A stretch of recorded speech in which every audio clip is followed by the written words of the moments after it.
Apo, sir. Opo, wala pong interview, sir. Hello, sir, sorry. Mga inutil kayong mga ICI kayo dyan. Mag-resign na kayo.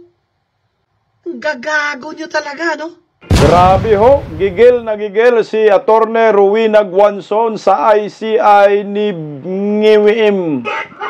Anak ng baka, grabe, pinagmumura ni Ma'am Rowena Guanzon at sinabihang mga inutil at magsiresign na umano ang mga walang kwentang commissioner at dapat i-abolish na ang pambihirang komisyon na puro lamang pagtatakip sa katotohanan. Kahit sino naman ho siguro kung ikaw ay Pilipino, lagi kang nakasubaybay sa isyu ng bayan ngayon, malamang manggigigil ka rin kagaya kay Ma'am Rowena Guanzon at makapagmura ka rin, no?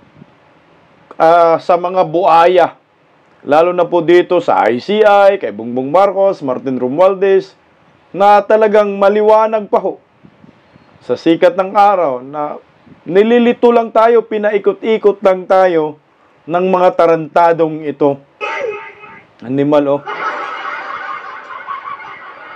At pag-usapan din po natin itong pamilyang Diskaya. Lumayas na po sa poder ng ICI. Ayaw na po nila makipagtulungan sa Dependent Commission. Hindi po independent yan. Sa Dependent Commission ni Bongbong Marcos. Bakit kaya? Ano ho ang nangyayari? Nako, bigla lang nagkaroon ng issue na maging state witness itong si Martin Luther King, Tambaloslos, Romualdez. Ayan na, nagkagulo na ho. At pag-usapan din po natin itong pinapahirapan ni Bongbong Marcos.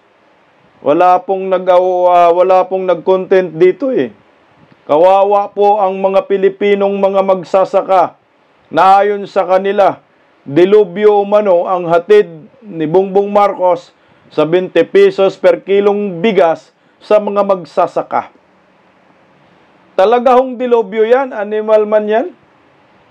Isipin nyo, gumagastos sa mga magsasaka ng napaka mahal yung cost ng production, tapos babaratin ng IWM, kawawa naman mga magsasaka. Tapos sabayan ng importasyon, ang yumayaman, mga importer, mga buaya, gaya ni Martin Romualdez at Tambaloslos. Isa lang pala yung hinayupak na yan. Palike mo muna, pa-share, pa-subscribe, at pakipindot po ang inyong notification bell upang lagi po tayong updated sa ating mga video. Magandang gabi po sa ating lahat. Una po pag-usapan muna natin itong tungkol sa pamilyang Diskaya na magulat-gulat ka, no? Biglang wala na. Umalis na po ang pamilyang Diskaya sa ICI at ayaw na po makipagtulungan. Pagkatapos po ng sandaling hearing kanina, narito po panoorin po muna natin yung footage na kung saan pababa ng ICI. Sa likod to dumaan, si Corle Diskaya. Hello, sir. Apo, sir. Opo, wala pong interview, sir. Hello, sir, sorry. Sir. Ayan na. Daming Siyempre, kailangan ka ng bulletproof yan kasi baka nandyan yung mga tuta ni Tambaloslos at Saldico. Ayan.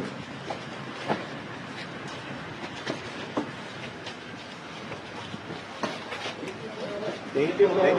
Sige po. Salamat po. Yun lang naman. Yun lang naman daw. Inanunsyo na po ngayon ng ICI. Ang sabi dito sa News 5. Narito po. Basahin po natin bakit kaya. Breaking news. They will no longer appear before the ICC. Hindi na makipagtulungan ang mag-asawang Sara at Corle Diskaya sa investigasyon ng Independent Commission. Dependent Commission nga ito, hindi independent. On infrastructure, kaugnay sa anomalyang infrastructure projects inanunsyo ni ICI Executive Director Attorney Brian Kate Husaka upon the advice umano ng kanyang counsel, they invoke the right against self-incrimination and manifested that they will no longer with the investigation being conducted by the ICI. Ipinaliwanag umano ng mga diskaya na umasa silang makakuha sila ng rekomendasyon bilang state witness kapag nakipag-cooperate sila sa ICC. Nabudol nga sila, no? Nabudol yung pamilyang diskaya. They said that there was a statement by Commissioner Babe Singson regarding his own personal take na as of now, there is no witness or person who may be recommended as state witness. Tinanggap pa rin umano ng komisyon ang ibinigay na impormasyon ng dokumento ng mag-asawa. Mantakin mo, kamuting kahoy naman, oh.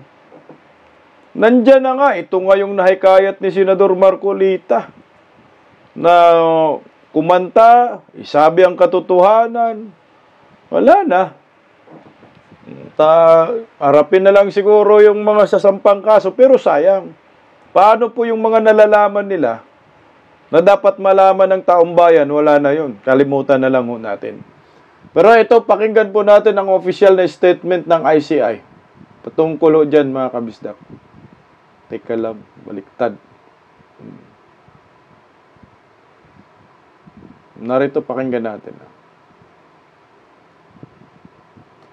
The spouses Diskaya appeared before the commission, and upon the advice of their counsel, they invoked their right to self-incrimination and manifested that they will no longer cooperate with the investigation being conducted by the ICI. Kasi nga, binodol sila. Hindi po maganda yan para sa isang gobyerno na lukuhin mo yung gustong maging state witness. Ang sabi na, sabi na lahat, ayan, nakipag-cooperate, pabalik-balik dyan, dahil gusto nga malagay sa state witness, ang ending din pala, hindi rin. So, sayang din naman yung sinseridad ng pamilyang ito na ginagago ng gobyernong Marcos. Bakit kaya? Nung nagkaroon po ng issue kagahapon at pumunta lang itong si Martin Romualdez, nagbago na ang ihip ng investigasyon ng ICI. So ano po yung script drama na inilatag ni Martin Romualdez sa ICI? Bakit bigla na lang ho nagkaroon ng isyong ito na wala na? Wala nga nang makukuhang impormasyon sa pamilyang Diskaya. So siguro, abogado na lang, laban-laban, kagkasuhan po din nyo sila. Eh, paano kung ma-acquit si Diskaya? No, at magaling yung abogado. Di wala na, patay na ang kaso, patay ng issue. Sino po yung magtuturo sa mga mastermind na ikinanta na ho ni Diskaya, si Saldico, Martin Romualdez? Paano natin makamit ang hustisya kung walang totoong state witness?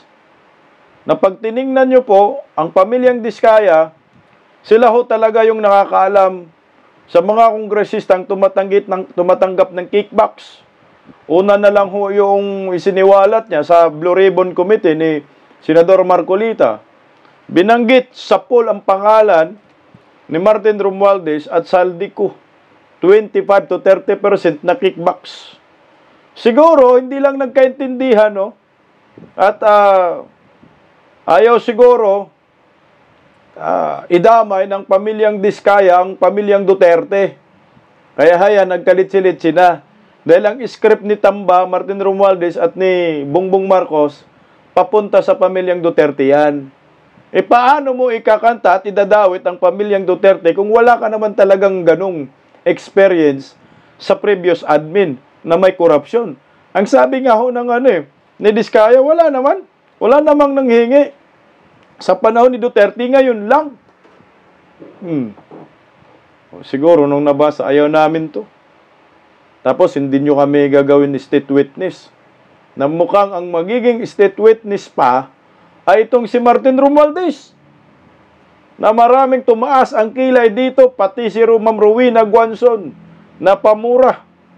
Tapos ngayon talagang literal na namura po ang ginawa ni Ma'am Rowena Guanzon. Dahil po sa nangyayaring investigasyon dyan sa international, akala ko International Criminal Court, animal. May pa-ICI pa kayong mga hinayupak kayo. ICI pa. Dependent Commission. Ayan. Dependent Commission ni Bongbong Marcos. At pinutakti po ng batikos ang mga isyong ito. Hindi umano ay gawing state witness ng ICI itong si Martin Romualdez. Itinanggi po eh. O ito pakinggan natin. Wala akong alam na ganong plano or plano or intent by the DOJ, because DOJ naman na magde-decide dyan. But definitely, I don't know, or the ICI doesn't know about that. Pero sir, all throughout the course of your investigation or yung proceedings kahapon, may nirekomenda ba natin si Martin Romualdez as a state witness? Wala pa kaming, sabi ko nga sa isang, I was asked about that. Right now, wala pa ho in a way, within the horizon ng ICI. Kasi sa ngayon po, kailangan po namin muna tignan lahat ng mga facts, evidence, or even ng mga testimony ng mga tao. Dahil meron po tayong mga guidelines dyan, di ba? Sa WPP application. And one of those would be not the most guilty. Isa yung mga yun no? So, titingnan natin lahat ng mga elementong yan. And we want to make sure if and when there is a necessity na kailangan naming mag-recommend ng state witness, we have to be sure that we will be following those rules. So sa ngayon, medyo kulang pa dahil simula pa lang ng investigation. So we cannot conclude. Kulang pa. So ibig sabihin, open talaga kayo gawin ninyong state witness itong mastermind. Ang tanga naman, no? Sa inyo, wala, no? Hindi ninyo alam. Pero sa Department of Justice, sinabi na ho yan ni Buying, di ba? Ngayon ho, kung ayaw nyong gawing state witness itong si Martin Romualdez, ngayon pa lang, tuldukan nyo na.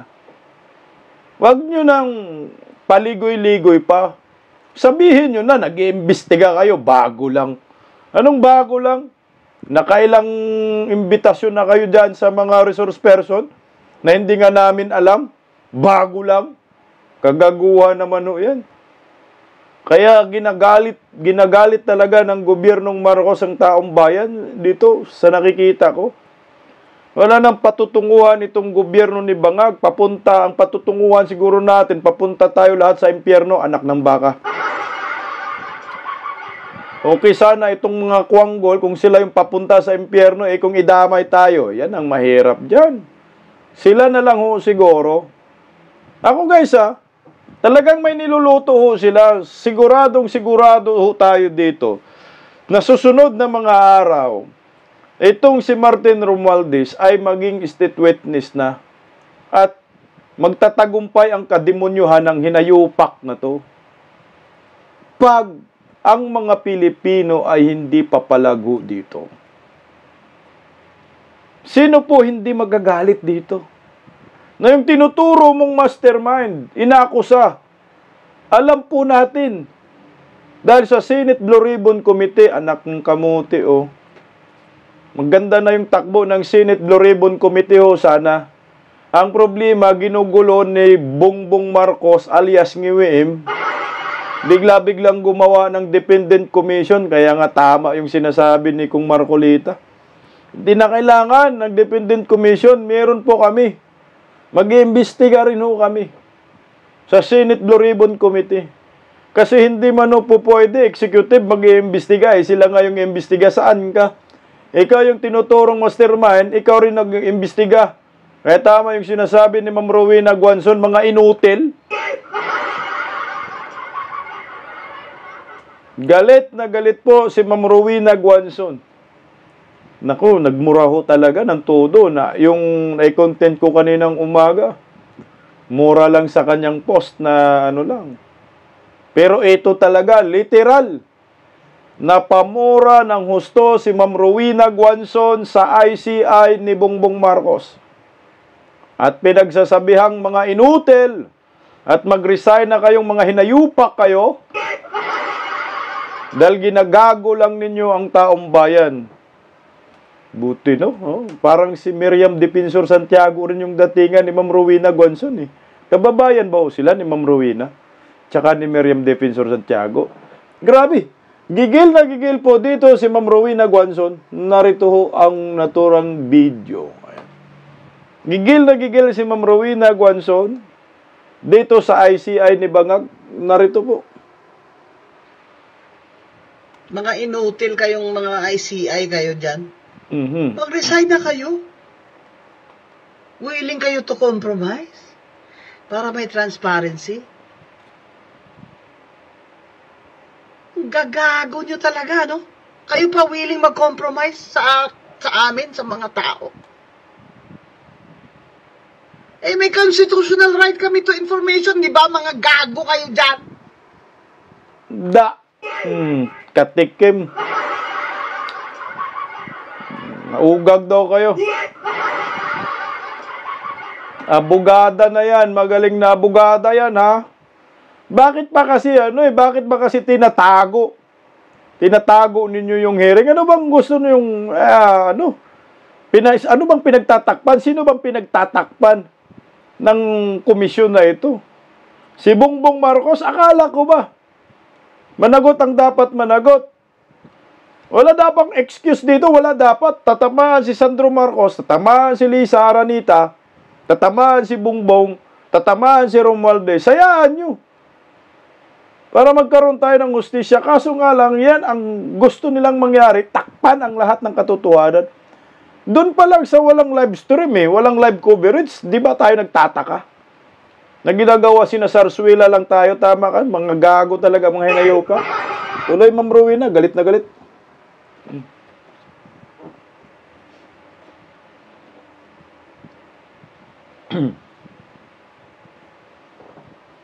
Sawa na kami sa mga katutaan nyo, mga kahayupan na walang mananagot. Walang mananagot. Si Romualdez pa ngayon ang hero?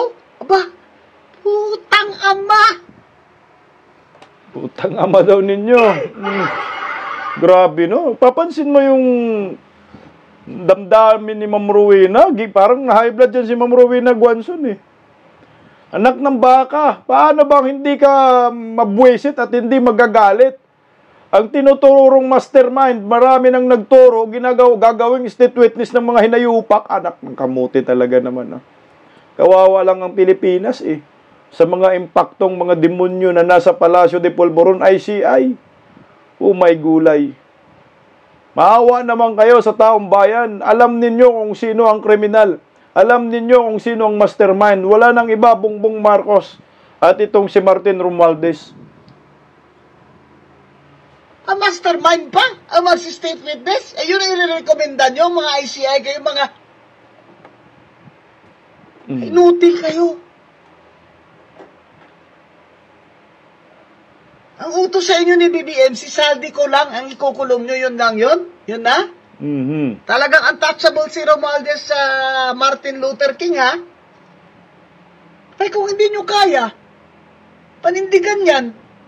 Yung putang aman yung ICI na yan, wala nang trust ang tao sa inyo, ay mag-resign na kayo lahat. Grabe, ang init. Gigil na gigil. Putang ama daw nila. Alam niyo po yung ICI, hindi naman po talaga yan pwedeng pagkakatiwalaan. Unang-una, sinong gumawa yan? Si Bongbong Marcos. Oh. Pangalawa, sinong tinutugis natin? Sila din. Marcos Romualdez, magpinsan. Wala tayong aasahan dito sa Dependent Commission ni Bongbong na lalabas ang katotohanan. Ang mangyayari lamang dyan ay pagtatakpan kung sino yung pinaka-mastermind. Saan ka nakakita Yung inakusang mastermind sa salang at magiging state witness, anak ng kalbo naman, oh. Basta kalbo, impacto. Hindi ganun. Dapat itong mga tulilitsunin at ipakain sa mga buhaya din. Dapat itong mga to ay ikulong. Wala man kasing death penalty sa atin, eh. Wala na to, sarswila, optics, pagtatakip. Ang ginawa ng gobyernong ito. Paano na ho tayong mga ordinaryong Pilipino, basta na lang ho tayo papayag ho dito. Kita mo si Ma'am Rowena Guanzo, no? Stress na stress, galit talaga. Ratatat sa mura, eh. No? Dependent Commission. Nakuha ko yung ano ni Ma'am Rowena, Attorney Rowena Guanzo. Palakpakan muna natin, grabe ang init. Nakakadala, ayaw ko sabayan, baka ma-high blood tayo. Ang sabi ni Ma'am Rowena, yan ba yung utos sa inyo ni Bongbong Marcos? Na hanggang saldi ko lang ang investigasyon, hanggang saldi ko lang yung inyong idadamay dito. Puta ako, basang-basa ko na yan. Matagal ko na yan sinasabi. Nung sinusundan natin itong Dependent Commission, kasama sa Senate Blue Ribbon Committee. Pero nung kay Senador Marcolita, alam na natin, pinupuruhan ni Senador Marcolita yung dalawang apelyido na sabi nga ni Chis Escudero na pangalan na hindi pwedeng banggitin. Martin Romualdez at Saldico. Tinumbok na yan yung Senador Marcolita at ang kumanta nga itong si Corley Diskaya na iniwan na rin yung ICI ngayon dahil puta, merong kababalaghan. Natumbok na natin yan. Alam na ng taong bayan. Ang problema nga, nung nabanggit yung Saldico at Romualdez, puta, pinara. Mantakin mo, si Senador Marcolita, habang nag-hearing pala dyan sa Senate Blue Ribbon Committee, nung chairman siya, hindi niya alam. Na pinalitan na siya ng mga hinayupak ng mga buhaya. Si Tuta Soto na yung naging Senate President. At si Panfilo Lacson na yung Senate Blue Ribbon Committee. Pinara na agad. Wala na. Yung momentum ba? Maganda yung momentum ng Senate Blue Ribbon Committee. Na para ng mga animal na mga buhaya. Ganun talaga ang sindikato. Kaya nilang paikot-ikutin ang lahat ng investigasyon dahil may pira ho sila pambusal. Kahit sinong mga senador dyan na mag-imbestiga, kayang busalan nila yan basta mga mukhang pera ang hindi nila kayang busalan. Itong si Senador Marcolita. Nakuha si Lacson, nakuha si Tuta Soto. Puta, nagkagulo na. Nagulo na, rambol-rambol na. Yung mga ikinanta ni Corley Diskaya, Sara Diskaya, na mga kongresista ni minsan hindi man napatawag. Saldico, huli, pinatawag, pero hindi naman natuloy ang Senate Blue Ribbon Committee. Bakit? Kasi nga, pinigil na ho nila. Hanggang dito lang tayo. Tama yung sinabi ni Ma'am Rowena Guanzo. Nung panahon na ni Panfilo Lacson at Tuta Soto, ito na talaga yung instruction dyan. Hanggang Saldico lang. Pero sa ngayon, i-hold nyo muna. Hanggat hindi mapupuruhan si Saldico, huwag niyong puruhan. Ilito nyo lang ang taong bayan. Guluhin nyo yung investigasyon. Maglabas kayo ng eksena kung ano-ano. Yun na nga ang nangyayari. Imbis nakapokus na kay Saldico at kay Romualdez, wala na natigil. Bakit? Kasi pag nadali na ngayon si Saldico, panigurado, dali na si Martin Romualdez at dali na si Bongbong Marcos. Automatic na yan. Ang tawag yan, domino effects na po yan. Wala na, tuloy-tuloy na yan. Hindi na sila makakaligtas yan. Sandro, Lisa Marcos, damay na sila lahat. At dyan na matutukoy ang tunay na mastermind. Maggulat-gulat ka. Ngayon, pagdating ng ICI, umingay na yung Saldico, no? Umingay na kasi marami nang nagsasabi. Nakapagtataka, sabay naman kinanta ng mga witness resource person sa Senate Blue Ribbon Committee ang pangalan ni Martin Romualdez at ni Saldico, nakapagtataka pagdating sa ICI, tanging Saldico na lamang ang lumulutang na pangalan at ngayon ay nagiging dinurog na at maging collateral damage pa ang resulta nito. Nakapokus na tuloy kay Saldico. Pero wala ka pa rin makikitang kaso dito kay Saldico. Wala pang kinasuhan, di ba ho? O tingnan mo ha.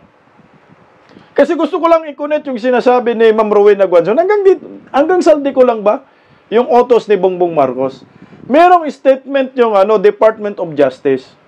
Ang kinasuhan lang po, wala pa po sila di umanong nakikitang mga lawmakers, mga mambabatas, kongresista na pwedeng magkaling sa mga witness na mga kasuhan, anak ng kamote. O pakinggan natin. Ito yun.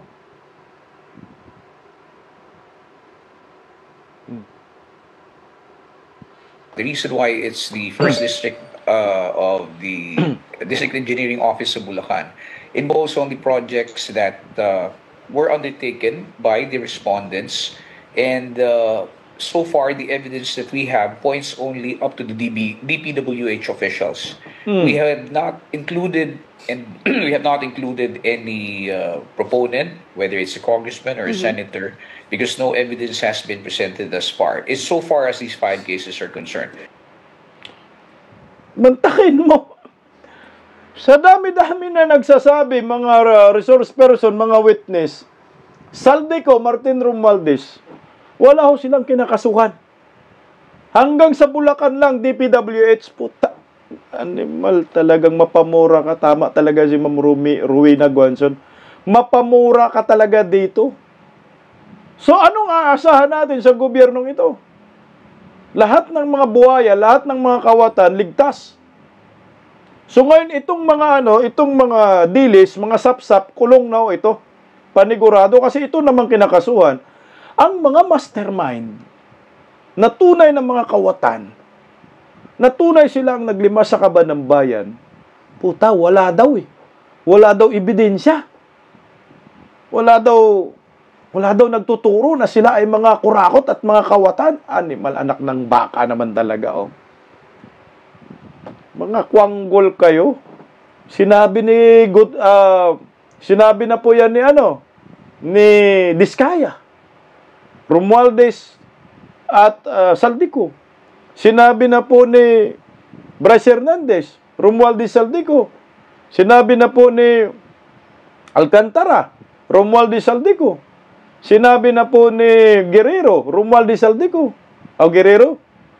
Animal, anong pangalan na yun?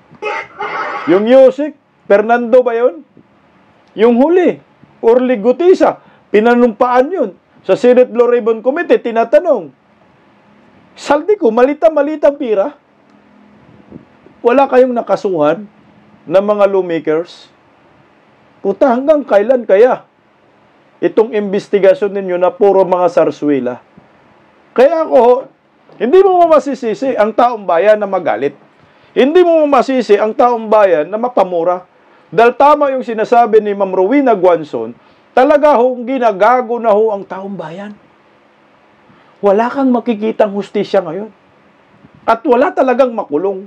Bakit masabi ko walang makulong? Ay puta. Walang makulong na mga mambabatas, walang makulong mga kongresista. Dahil ang kinasuhan lang mga DPWH official. Ito na tayo ngayon. Trilyon ang pira na pinag-uusapan natin dito. Pero ito lang ang resulta ng investigasyon, pagtatakip ng katotohanan. Tama si Ma'am Rowena, abulis na lang itong animal na itong ICI, Dependent Commission. Kasi gastos lang dito at yung katotohanan ay hindi lalabas. Na dapat ang isigaw na lang ng taong bayan ay ang Senate Blue Ribbon Committee. Kasi transparent. Dapat sabay-sabay tayo. At kung sino man yung papalit sa Senate Blue Ribbon Committee, dapat galingan ninyo. At ang mga senador, dapat gumalaw na kayo. Sana pagkatapos ng inyong mga bakasyon, anak ng kagang, nagbakasyon pa kayo, ang daming problema sa bayan.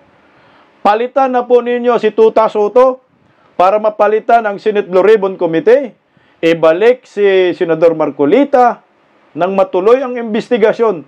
Wala nang ibang maasahan ng taong bayan, Senate Blue Ribbon Committee na lamang. Dahil yung ICI, animal kang ICI ka pa, Dependent Commission ni Bongbong Marcos. Ginugulo lang ang taong bayan. Tinarantado lang tayo. Pinagtatakpan nila ang katotohanan, nililihis, dinadivert ang issue. Tandaan nyo, anong issue? 1.2 trillion flood control projects, puro ghost. Sino yung tinuturo, inakusahan na mastermind? Saldico, Martin Romualdez. At paakyat yan kay Bongbong Marcos dahil meron siyang command responsibility. Hindi ho po pwedeng excuse itong si Bongbong Marcos. Dahil ang tunay po na nagpapahirap sa bayan ay itong magpinsang ito. Na ayon kay Ma'am Rowena Guanzon, mga inutil kayo, ginagago ninyo ang taong bayan. Speaking of ginagago ang taong bayan, delubyo ang hatid ng gobyernong Marcos. Kamalasan, animal, anak ng kagang. Mantakin nyo, first time in the history, no? Na sa isang administrasyon yung lindol sunod-sunod. Malalakas pa na lindol, hindi lang yung parang, di ba noon, nasanay lang ng 5 magnitude, 4.2, hanggang ganun lang eh. Yung lindol, pero ngayon yung lindol, umaabot na ng 7.4 magnitude. Malalakas na lindol. Under Marcos admin dilubyo. Bakit kaya? Baha dito, baha doon. Dahil nga, ang mga nakaupo sa palasyo, sa Malacanang, ay mga walang hiya. Mga makakapal ang mukha, mga animal. Sarap ninyo barangin. Pabarang kita sa kalula ni Kapiil. Ang mamanhid. Alam nyo ho, nung lumindol sa Cebu at Davao, imbis na mamigay ng libre, ang sabi, magbinta ng 20 pesos per kilong bugas, anak ng kagwang. Naayon sa mga magsasaka, yung 20 pesos per kilong bigas na pautot ni Bongbong Marcos, yan po ay dilubyong hatid sa maraming mga magsasaka at nagpapahirap sa kanila. O, ito na tayo ngayon. Di ba sinabi na nga ho yan ni Vice President Inday Sara noon, na may tinanong siya ng mga negosyante, mga magsasaka, kung kaya ba yung 20 pesos per kilong bigas. Ang sabi sa kanya, hindi, malulugi ang farmers. So ito na nga ho ang naramdaman ng maraming Pilipinong magsasaka ngayon. Na baka ayaw na po nila magsaka. Bakit ho? Lugi na sila. Hirap na ang buhay nila. Mantakin mo sila magsasaka, ayaw pa nila makabili ng bigas. Bakit? Ginagago ng gobyernong Marcos. Pakinggan po natin yung magsasaka galing Mindoro. Narito po. Napakasakit isipin na sinasabi nilang lahat, bayani kami. Pero nasaan? Itinuring nyo kaming bayani pero kinalimutan kami. Limot na bayani kami. Di po ba? Limot na bayani na po kami, Mr. Chair. Kaya po, nasaan ang hustisya? Bibilhin ang aming palay, 8 piso, 10 piso. Kumain ka sa Jollibee, kumain ka sa McDo. Magkano ang isang kakapiranggot na kanin? 25? Kung isasaing nyo yung 1 kilo, gaano karaming 25 pesos yon? Hindi po ba, Mr. Chair? Kaya po nasaan ang hustisya sa aming mga magsasaka? Sana po, ito pong lahat ng aming mga hinaing na ito, opo, wala po akong datos na hawak na katulad nila. Sabi ko nga po sa inyo, hindi ako master degree. wala po akong ganong kataas na pinag-aralan. Pero po, bilang isang anak ng magsasaka at itinataguyod ko ang magsasaka ng Occidental Mindoro. Dahil alam ko po sa mga panahon na ito, sa mga oras na ito, nakikinig sila, nagbubunyi sila dahil may isa magsasaka na itinatayo ang aming antas. Mr. Chair, sana po darating ang oras na maipadala namin ang aming mga hinaing, ang aming mga nais pang mangyari para sa aming hanay. Kami po ay naririto upang ipaalam sa inyo na kami ay hirap na. Baong-baon na kami. Hindi lang pong sa buhay, kung hindi pati sa utang. Baon kami. Nagpapautang po. Marami pong agency, ang Land Bank nagpapautang. Pero yun nga po, bago kami makahiram, isang truck na papeles ang kaming kailangan. Mr. Chair, katulad ko po, at hindi lang po ako, marami po sa hanay namin, ang halos ay walang pinag-aralan. Aminin na po namin na kaming mga magsasakay, hindi ganun nakatapos ng pag-aaral, lalo na yung mga matatanda. Wala naman hong usapin dito kung Opo, nag-aaral kayo. Hindi. pero yun- Kaya nga ho kayo naririto dahil nais nating mapakinggan, makuha ang inyong punto de vista. Putangin na, budlad din bata yung inayupak dito. Ikaw, Kiko, animal ka naman si Kiko. Ba't na ganyan mata ni Kiko? Ito ang unggoy. Wow, unggoy. Sus ko, panira ka naman sa moment, Kiko. Galit na nga eh. Gagi yung pinara mo yan. Anak ng kagwang naman to. Nayaan mo na sana mag-rant kasi galit na si ma'am. At totoo naman talaga. Nakaramihan sa mga magsasaka sa atin, sa bansang ito, ay walang master degree at yung iba talaga hindi nakapag-aral. Yun na nga ang malungkot eh. Itunuturi mong bayan eh. Kung wala sila, wala tayong makakain. Pero tingnan mo naman yung edukasyon. Wala bang programa ang gobyerno dito para mabigyan sila ng tamang edukasyon? Kasi nga, pag sinabi mong magsasaka, sa Pilipinas, mababang uri. Kaya hayan, ayaw na mag-aral. Ang mga yan. Walang programa ang gobyerno. Kailan kaya maitataas yung dangal ng magsasaka? Lalo na ngayon, baon na yung mga yan. Ngayon lang ha, first time lang talaga nagkaroon na panggagalaiti ang mga magsasaka sa gobyernong ito. Diyos ko, Ginoo, 8 pesos. Ang kilo ng palay sa kapatid ko nga, Nueva Ecija, 5 piso nga eh. Nakwento ko sa inyo dito. Kasi ang inuuna ng mga hinayupak ng mga kawatan ay yung pangungurakot. Kiko, panira ng momentong animal na Kiko na to. O, tuloy oh. Pinakikinggan natin kayo para yung pagbabalangkas ng batas ay maipapasok yung inyong mga concern. Opo, Mr. Chair. Ang sinasabi lamang po namin ay tungkol sa requirements. Hindi po namin kayang abutin yung kanilang mga requirements. Yun po yung aming pinupunto doon. Apurahin. Bigyan niyo po kami ng magandang solusyon sa aming kasalukuyang problema. Dahil, Mr. Chair, sa kasalukuyan po, ang Occidental Mindoro po ay kasalukuyang nag-aani.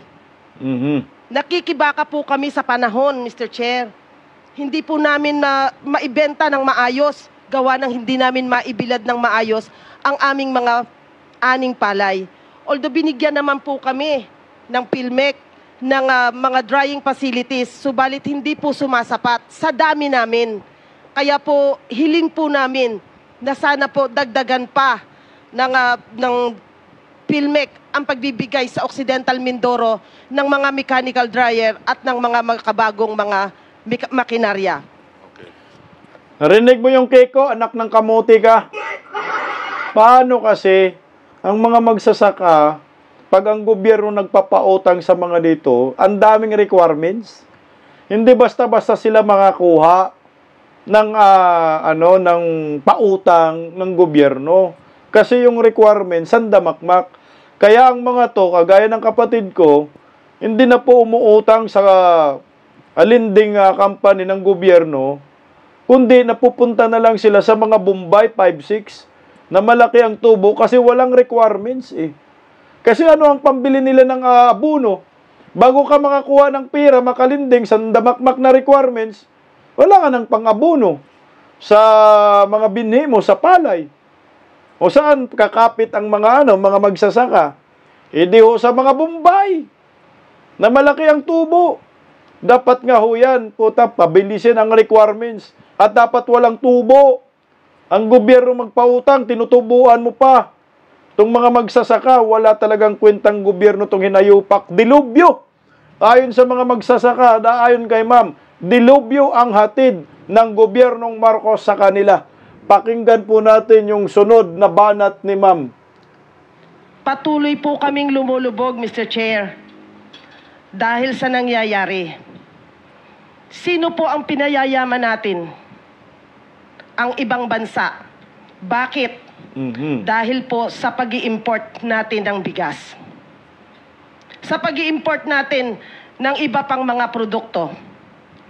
Kung kaya po, ang 20 pesos na bigas, siguro po sa marami sa atin ay napakaganda sa pandinig.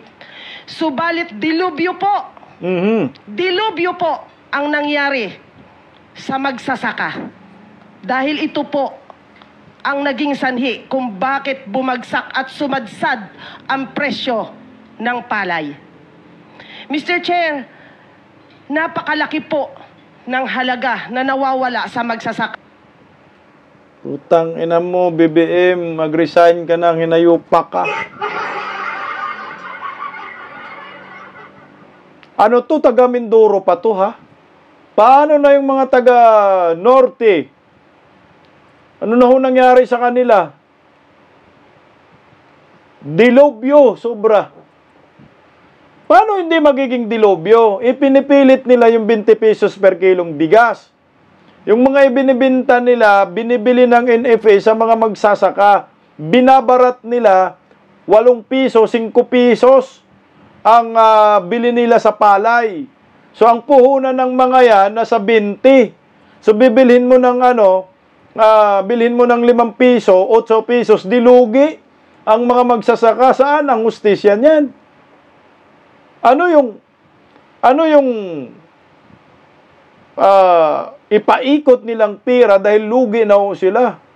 Talagang dilubyo kasi gusto lang ipilit lang ni Bongbong yung 20 pesos per kilong bigas na hindi naman talaga mangyayari. Pwede ho siguro yon, mag-abuno kayo. Gamitin nyo yung ginto, huwag nyong baratin yung mga magsasaka. Bilhin ninyo 25 bawat kilo ng palay. O ibinta nyo sa merkado yung bigas ng 30, o ganun siguro, 35. Pero yung baratin mo 8, 5 piso nga, ginagago nyo yung mga magsasaka, binabagsak, talagang dilubyo sa sabayan pa ng importasyon. Kaya tama yung sinabi ni ma'am, ang pinapayaman ninyo, mga taga-ibang bansa at mga importer.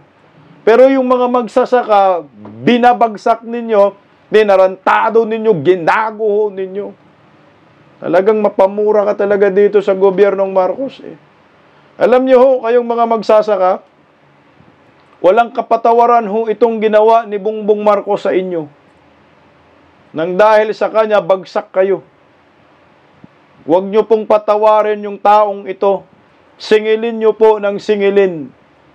Nakapagtataka nga Di ba merong mga magbubukid, mga party list, na mga samahan, movement para sa mga magsasaka. Hindi nagrarally, di ba? Bakit? Kakampi ni Bangag. Paano mag-rally? Mga kakampi ni Ngiwim.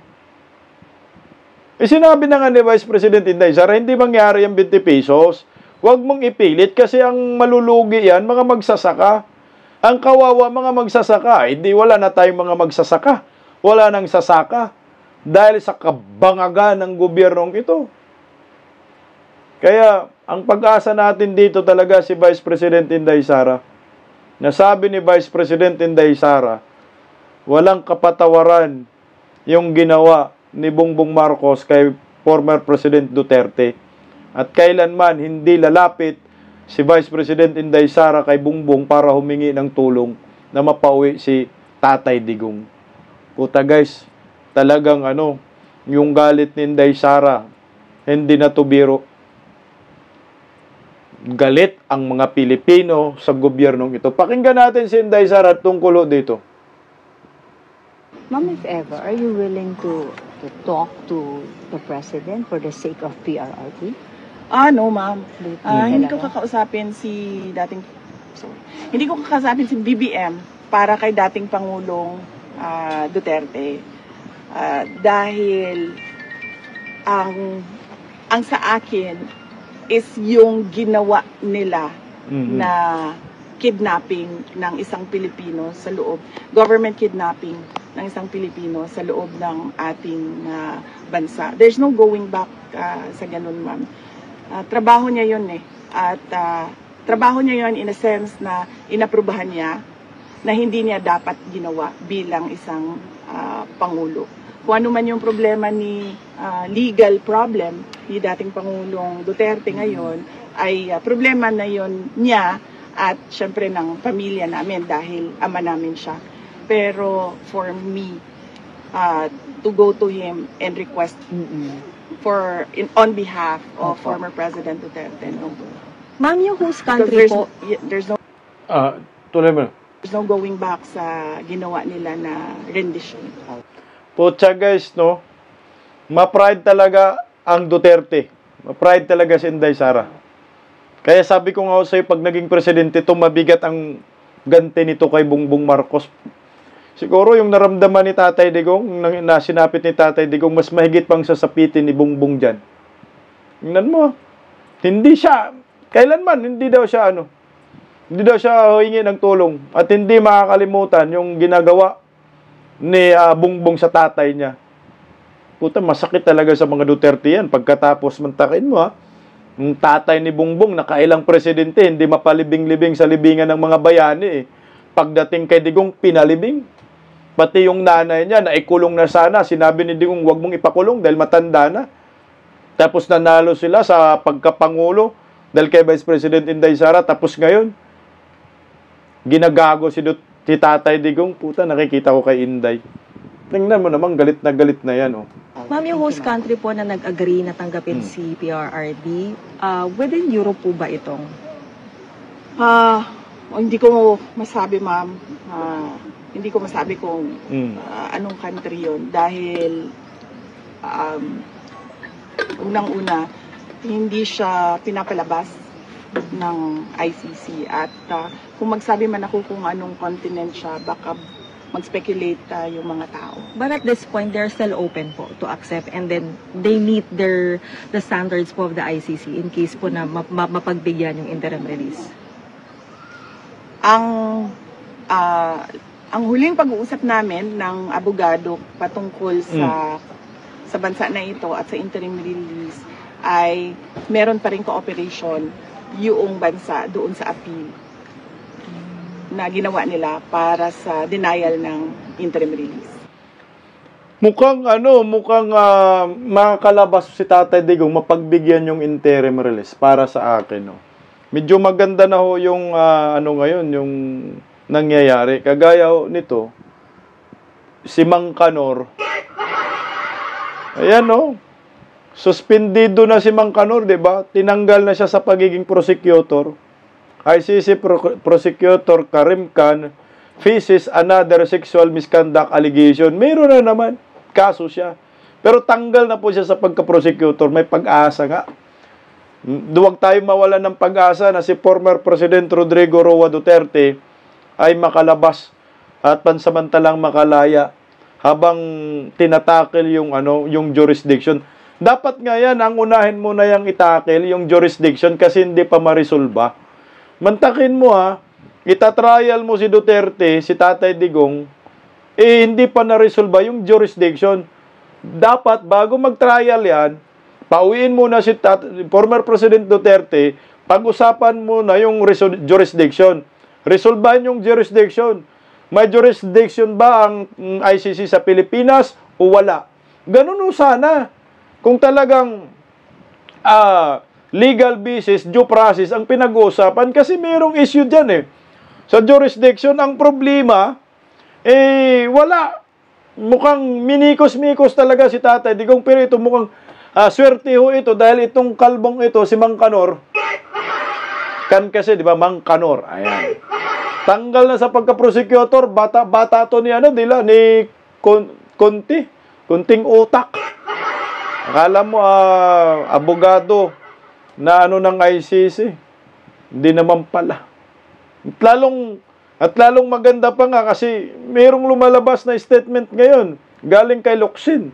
Makakatulong din ito sa sinasabi ni Vice President Inday Sara na kinikidnap talaga si former President Duterte. Ang sabi dyan ni Locsin, Duterte abducted by Filipinos.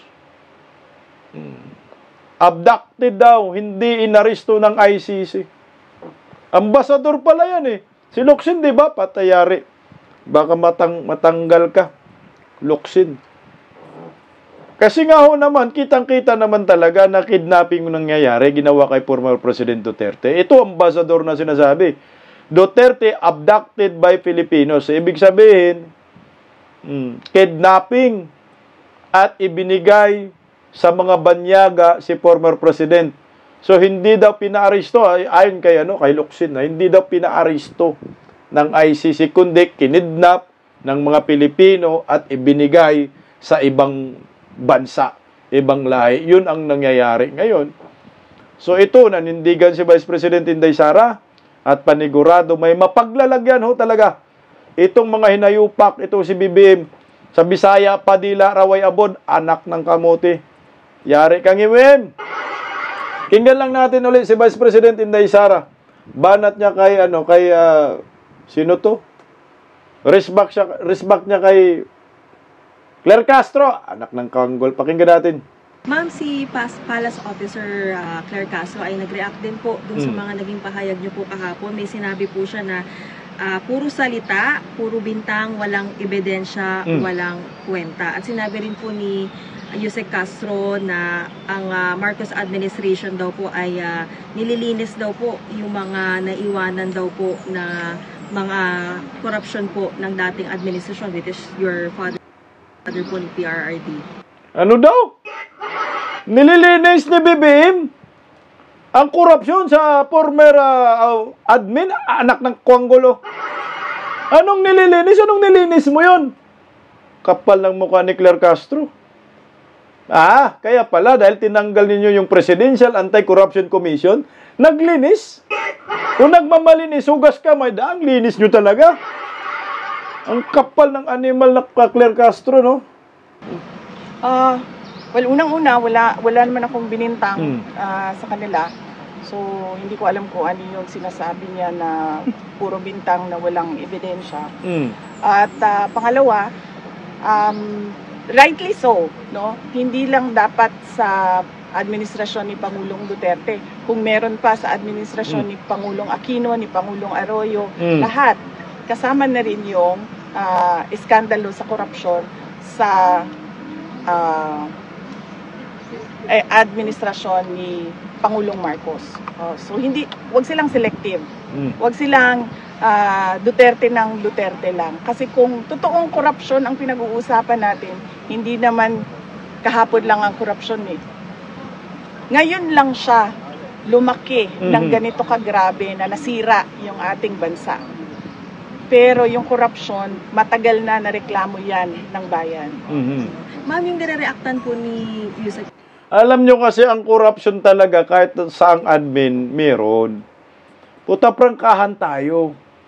Pero yung mga nakarang admin, except kay Pinoy, kasi garapalan din yun sa mga dilawan pangungurakot eh.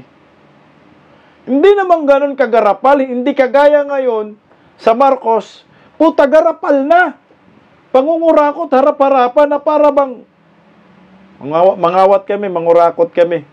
Hindi naman magre-reklamong Pilipino kasi kami yung nasa puder. Yun ang nangyayari ngayon eh. Hanggat na harap-harapan na tayong niluloko, kusa nang sumisingaw ang mga baho nila kasi halata na masyado. Yan ang sinasabi, huwag masyadong halata. Ginagago na tayo, tinarantado na tayo, para bang sinabi na wala kayong pinag-aralan, mangurakot na lang kami. Buti nga, may kalikasan, bumaha, bumagyo, hayan, nabisto. Na yung mga flood control ni Bongbong Marcos, puro mga drawing, puro mga ghost. Ito ho nangyayari. Tuloy dayo. So dun sa parang puro salita at pambibintang is yung sinabi niyo po kahapon na the Marcos seeks to remain in power. Oo, yes. Hindi pagbibintang yan. May ebidensya yan. Unang-una, yung kanilang failed na, ano yung papapiruan? PI. Yes. Yung failed na People's Initiative nila sa pagpapa-amenda ng saligang batas. Pangalawa, yung itong Congress na ito, pag upo nila ay sinabi kaagad na priority nila ang charter change. No? At doon sa pag-uusap namin ni dating Pangulo na siya, ni BBM, doon sa pag-uusap namin ni Puta, nadulas Inday yan. Dating Pangulo, ay malapit na talaga masipa si Bangag, anak ng Kwanggol. Ngimim, kunti na lang masipa ka na. Dating Pangulo, sabi ni Inday Sara, agay kang bakla ka. Ni BBM at ni Senator Amy Marcos noong October na bago siya umalis ng October last year po ito, ma'am. 2 years ago. Bago siya umalis papuntang Amerika, nagkausap kaming tatlo. To 2022 yun. Na alam niya ang galawan ng charter change. So hindi yan walang ebidensya. Nasa papel yan, yung PI na ang laki ng gastos ng gobyerno, charter change yon. Yung statements ng House of Representatives pag upo nitong 20th Congress na charter change ang prioridad, nasa papel yun. Yung PI kasi ginamit nila yung AKAP, no? Pipirma ka, pero yung pinirmahan mo, PI pala, nabisto yun, nabulgar yun ni former President Duterte, kaya naunsyami. Naimbestigahan sa Senado, kaya nabulilyaso, hindi natuloy yung PI. Ang purpose kasi doon, term extension at magiging Prime Minister si Tambaloslos Animal. Sus, kung naging Prime Minister si Tambaloslos, no, nangyari, patay, luhod tayong lahat sa demonyong ito. Yan ang plano nila sa PI na yan. At history naman din yan, Claire Castro, ng Marcos family, mga gahaman sa kapangyarihan. Putang ina, wag na nating ilayo ang history. Puta, nakapag-aral ba kayo o hindi? Marcialo, Marcos Sr., 21 years. Sa pagka-presidente, hindi na bumaba sa pwesto. Like father, like son. Yan ang nag-a-attempt dan si Bongbong. Baka nga mangyari, mag-Marcialo to si Bongbong kasi galit ng taong bayan eh. Pero malabo kasi pag nag-Marcialo si Bongbong Marcos, magaya siya doon sa, I think, Korea ba yon? Korea, di ba? Nung nag-Marcialo yung presidente nila, ayun, sipa. Napalitan agad. Subukan nyo mag-Marcialo. Dahil mapaaga ang inyong termino. At saka hindi naman ang tao ngayon tulog. Sakim naman talaga ang pamilyang Marcos sa kapangyarihan. Sila ayaw talaga nila yung bababa sa pwesto. History na yan. Nasa dugo po nila yan. Putang, nasa libro nga yan eh. Sa kasaysayan ng ating bansa, history. History book. Ilang years si Ferdinand Marcos Sr. naging presidente ng Pilipinas na hindi bumaba at naglima sa kaba ng bayan na Guinness Book of Record pa. 21 years. O tapos sasabihin ninyo, walang ebidensya, animal kang Claire Castro ka, sarap mo barangin talaga. Anyway, nakakainit po ang mga issue sa bayan, sa lipunan, pero hindi po pwedeng titigil tayo sa kakadakdak kahit masakit na yung panga, sakit na nga ng liig ko sa kakadakdak. Tubuan na yata ako ng tutubuan dito. Kaya maraming salamat po sa pagtangkilik, patuloy na pagtangkilik sa Bisdak Pilipinas. Panoorin po rin natin yung Berada Aguila, alas 2 hanggang alas 3 ng hapon, Lunes hanggang Biyernes po yan. Mabuhay po tayo mga Pilipino. Nakakainit, Ma'am Rowena Guanzon. Tama, pinagmumura mo tong mga demonyo sa Palasyo de Polvoron. Magandang gabi po, mabuhay po tayo mga Pilipino. Pakinggan po natin ang awitin natin na nakaka-relax kahit matindi ang problema sa bayang ito. Bisdak Pilipinas, God first. Paggising sa umaga, tanghali at gabi, nakikita ko ang post niya, ang hapdi. Paano nga ba to? Di ako makatanggi. Watch ko na lang at isipin ng mabuti. Bisdak Pilipinas. Bisdak, tinig ng katotohanan. Sa bawat vlog may laban sa kasinungalingan. Mulat ang mata, gising ang masa. Bisdak Pilipinas, para sa bayan, gumigising sa diwa. Sa likod ng kamera, tapang ang dala, walang sinasanto kung mali ang gawa. Hinay-hinay, pero palaban. Boses ng tao sa digital na labanan. Bisdak, tinig ng katotohanan. Sa bawat vlog may laban sa kasinungalingan.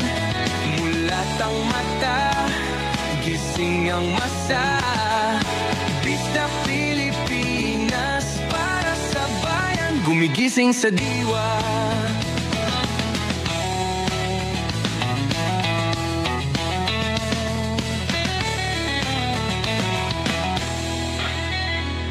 Hindi artista, hindi politiko, pero ang katotohanan, sigaw niya ay buo. Sa YouTube o Facebook man siya makita, may aral ka pa rin, may uwi sa bawat salita. Bisdak, gising sa katotohanan. Di lang kwento, kundi panawagan. Sa bawat Pilipinong naghahanap ng liwanag. Bisdak Pilipinas, kasama sa pagbangon ng bayan. Bisdak Pilipinas, boses ng masa, gising ang diwa. Sa vlog mo may pag-asa.